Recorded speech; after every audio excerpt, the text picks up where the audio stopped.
मालूम है, जब हम लोग बचपन में थे तो साइकिल चलाना सीखते थे।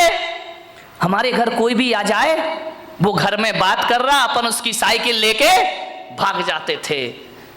कभी कभी कोई साइकिल नहीं देता था ना, तो एक शैतानी कर देते थे, उस साइकिल की हवा निकाल दिया करते थे, साइकिल में सुई कांटा चुभो के पंचर कर दिया करते थे, फिर वो आदमी घर नहीं जा पाता था। मैं भी आपसे कह रहा हूँ, ऐसी शैतानियाँ तुम लोग मत करना जो हम लोगों ने बचपन में की हैं, लेकिन आपसे कह रहा हूँ इस दिमाग में भी बहुत क्रोध की हवा भरी हुई है। और जब क्रोध की हवा भर जाए और जब क्रोध प्रकट होने लगे, उसे पंचर कर देना, थोड़ा सा क्रोध की हवा निकल जाएगी, क्रोध शांत हो जाएगा। पंचर कर दीजिए दिमाग को।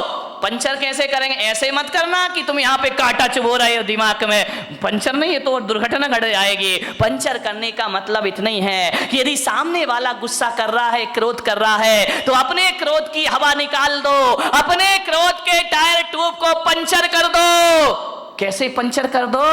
कि भैया जो तू गुस्सा कर रहा है, गालियां दे रहा है, इसका जवाब मैं 5 मिनट बाद दूंगा। ध्यान रखिए, थोड़ा सा धैर्य, 5 मिनट बाद जवाब दूंगा। मैं कहता हूं यदि 5 मिनट बाद जवाब देने का संकल्प ले लिया तो समझना हमारा क्रोध पंचर हो गया, हमारा गुस्सा पंचर हो गया। 5 मिनट बाद आप उस क्रोध का जवाब कभी नहीं दे पाएंगे। ध्यान, आपको लगेगा यार किन बातों पे लड़ रहे थे, किन बातों पर बहस हो रहा था, ये लड़ने जैसे कोई तो बात ही नहीं। क्रोध को पंचर कर दीजिए। एक आदमी को मैं जानता हूं, वो एक चिट्ठी लिख रहा था, ऐसी चिट्ठी, ऐसी चिट्ठी, ऐसी चिट्ठी, 4 पेज भर दिए उसने। इतनी गालियां, इतनी गालियां, इतने गंदे शब्द। मैं वहां पहुंच गया, मैंने कहा क्यों भाई, क्या कर रहे हो? अरे बोले बोले मेरा दोस्त है ना, अब दुश्मन बन गया है, बहुत मेरा अपमान किया उसने। मैं चिट्ठी लिख रहा हूं, हजारों गालियां उसने चिट्ठी में लिख दी। तेरा सत्यानाश हो, तू बर्बाद हो, तू धोखेबाज है। लालू चिल्ला रहा ना नीतीश को कि तू धोखेबाज है, तू धोखेबाज है, तूने धोखा दिया, गठबंधन तोड़ा, 1000 गालियां। ध्यान, चिल्लाते रहो, अभी तो सारी दुनिया में मोदी ही मोदी चल रहा है। ध्यान रखिए, 1000 गालियां लिखी उसने। बोले मैं इसको पोस्ट करने जा रहा हूं, उसके पास पहुंचेगी ये चिट्ठी। मैंने कहा एक काम कर मेरे भाई। बोले क्या?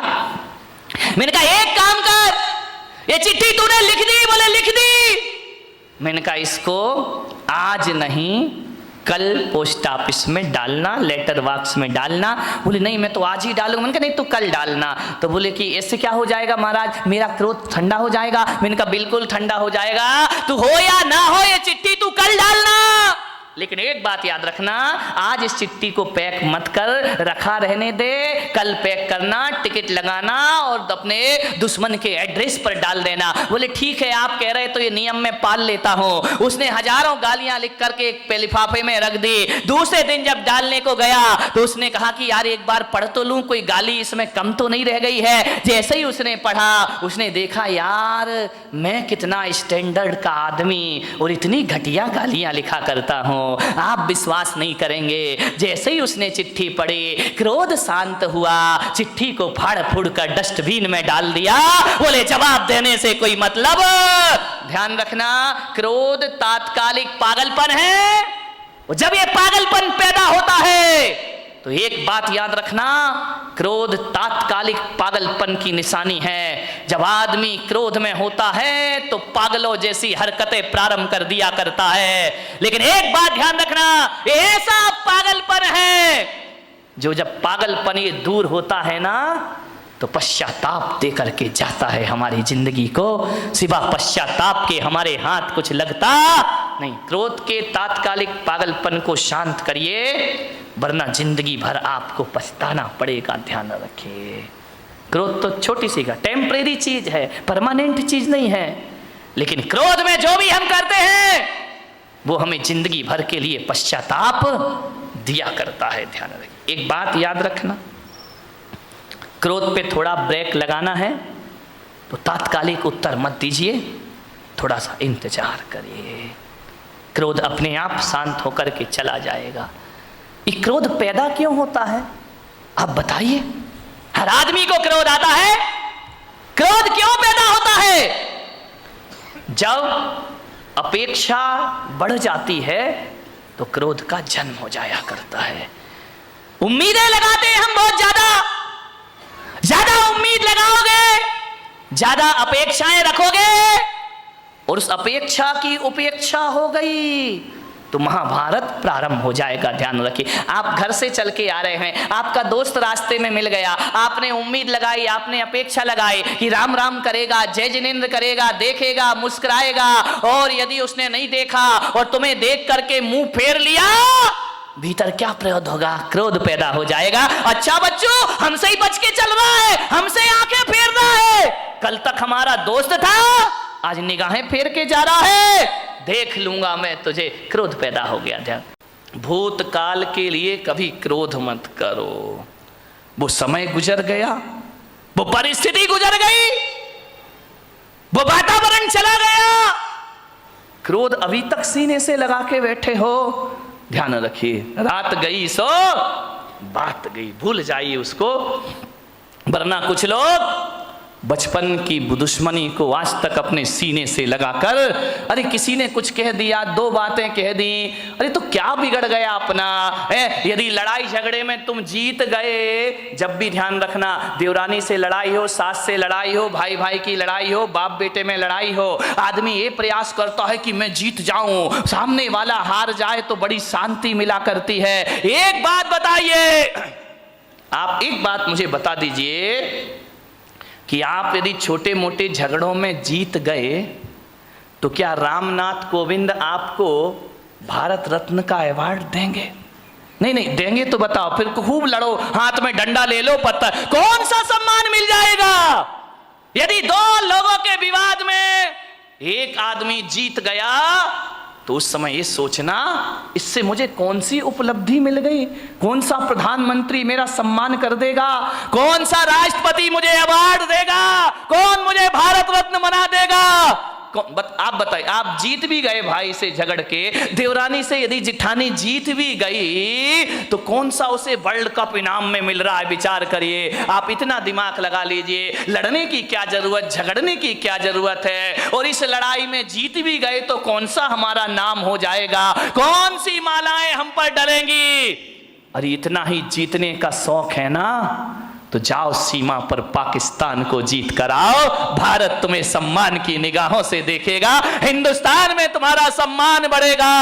और मैं आपसे निवेदन कर रहा हूं, पाकिस्तान को जीतो या ना जीतो, महावीर की तरह खुद को जीत लो, दुनिया तुम्हें भगवान मानना प्रारंभ कर देगी, दुनिया तुम्हें पूजा करना प्रारंभ। जीतना है तो अपने आप से जीतो, लड़ना है, झगड़ा करना है तो अपनी गलत प्रवृत्तियों से झगड़ा करो। ये दुनिया तुम्हें महापुरुषों की श्रेणी में ले जा करके बिठा। आदमी छोटी मोटी लड़ाइयों को बहुत बड़ी जीत समझता है। दो भाई लड़ गए, जीत गए तो अरे हम तो बहुत बड़े विश्व विजेता बन गए। इन जीतों में, छोटी जीतों से खुश मत हो। यदि क्रोध को जीतना है तो ध्यान रखिए मान्यवर, बात छोटी है, बात बहुत बड़ी है। समझो तो बड़ी है, ना समझो तो बात की कोई कीमत नहीं है। ध्यान रखिए, दिक्कत इसी बात की है कि हम लोग छोटी जीत को बहुत बड़ी जीत समझा करते हैं। क्या होगा, किसी से बहस करने में जीत गए, ये बहुत बड़ी जीत नहीं होती है। जीते हो किसी ने देश तो क्या, हमने तो दिलों को जीता है। ध्यान रखिए, दिलों को जीतने का प्रयास करिए। किसी से लड़के जीत गए तो बहुत बड़े विजेता या सम्राट नहीं कहला जाओगे। एक बात याद रखना, यदि कमठ जीत भी जाता तो दुनिया उन्हें पारसनाथ नहीं मानती। रावण जीत भी जाता तो राम की तरह उनके मंदिर नहीं बनाए जाते। ध्यान रखना, रावण हार गया, राम जीत गए। लेकिन एक बात ध्यान रखना, राम इसलिए महान नहीं है कि उन्होंने रावण को मारा है। राम इसलिए महान है कि पूरे दो साल तक रावण से युद्ध चला, लेकिन राम के चेहरे की मुस्कुराहट कभी खत्म नहीं हुआ करती है। इसलिए राम के दुनिया में मंदिर बनाए जाते हैं। ध्यान रखिए, थोड़ा सा समझने का प्रयास करिए। मान्यवर। कई लोग भविष्य के झगड़े करते हैं, कई का क्रोध फ्यूचर टेंस को लेकर होता है, मेरा क्या होगा। कल कह रहा था ना वो सेठ, मेरे बच्चों के बच्चों का क्या धत तेरे की सामान 100 बरस का पल की खबर, क्यों जोड़ रहा, क्यों इतना सब कुछ कर रहा, आने वाली पीढ़ी के लिए जोड़ करके जा रहा हूं, उनका भविष्य बना रहा हूं। अपना बच्चों का भविष्य बनाने में भाई का भविष्य बिगाड़ देते हो आप। विचार करिए, अपनी आने वाली पीढ़ियों के भविष्य के लिए वर्तमान पीढ़ियों को आप तबाह कर देते हो, ध्यान रखना है। मान्यवर, भविष्य को लेकर क्रोध करते हैं।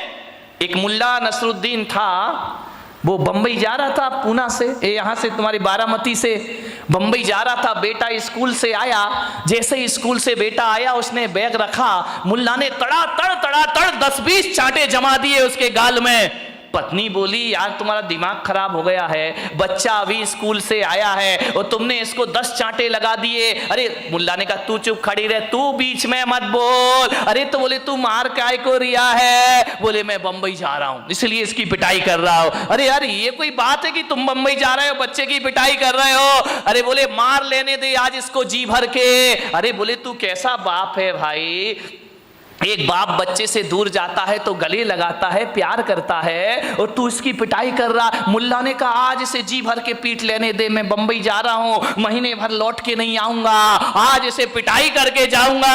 अरे पत्नी ने कहा कि यार मार क्यों रहा है। बोले तू नहीं समझेगी, मार इसलिए रहा हूं कि अब मैं महीना भर तो घर आऊंगा नहीं, परसों इसका रिजल्ट आने वाला है और मुझे मालूम है फेल होगा, और जब मैं यहां नहीं रहूंगा तो इसे मारेगा कौन। तेरे की आदमी, फिजूल की बातों के झगड़े हमारे घरों में हुआ करते हैं। जिठानी लड़ती है, पति समझाता है कि झगड़ा मत कर, तुम कुछ नहीं समझते हो, तुम्हें अपने बच्चों का भविष्य दिखाई नहीं दिया करता है, भविष्य को लेके झगड़े कर रहे हो।